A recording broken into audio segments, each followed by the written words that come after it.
Greetings to colleagues, thank you for tuning this presentation. My name is Kostyantyn Halushko. I represent Bukovinian State Medical University, Department of Traumatology, Orthopedics and Neurosurgery. I have literature review of factors influencing the stability after total knee replacement. Total knee replacement is the main surgery that allows to restore joint function after osteoarthritis and some complex fractures.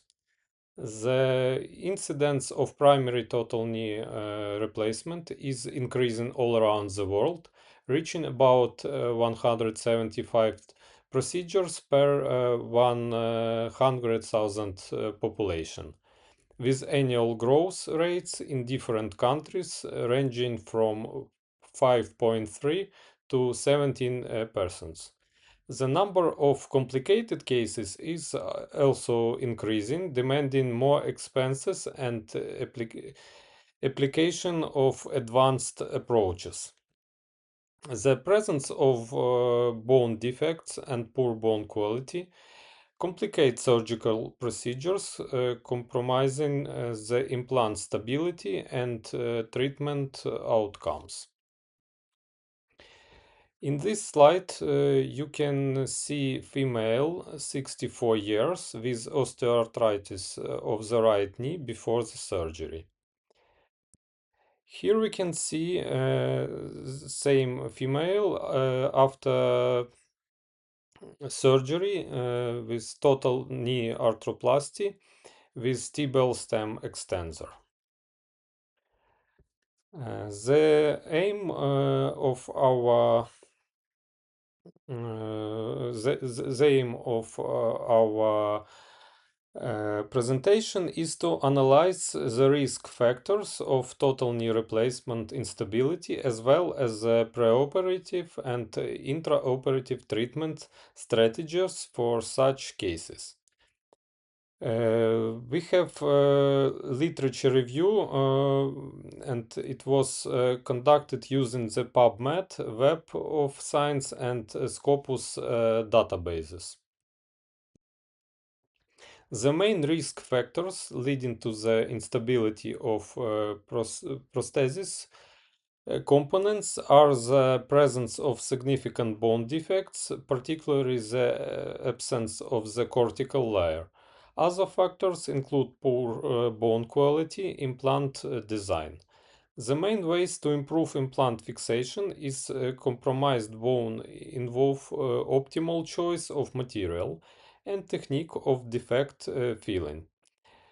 Practically using various bone grafts and augments made our osteoconductive materials as well as the stem extensions. In some complicated cases, virtual prototyping using CT scans technologies and 3D printing for custom-made prostheses are needed. Primary causes of instability related to bone and soft tissue are asymmetric extension instability due to axial deformity of the knee before surgery and during the surgery. Also, inadequate medial or lateral soft tissue release, coronal malalignment of the femoral or tibial components. Flexion instability occurs when the surgical flexion gap exceeds the extension gap, resulting from an undersized femoral component. Also, resection of the posterior femoral condyles or an excessive posterior slope of the tibial cut. Another contributing factors is posterior cruciate ligament failure, which occurs in cruciate retaining implants. The late instability complication can be developed if the posterior cruciate ligament ruptures or attenuates months or years following the initial surgery. So in this slide we have conclusion. The use of appropriate technique for bone defects and soft tissue management in total knee replacement can prevent most of instability complication, but requires preoperative planning and selection of an appropriate implant.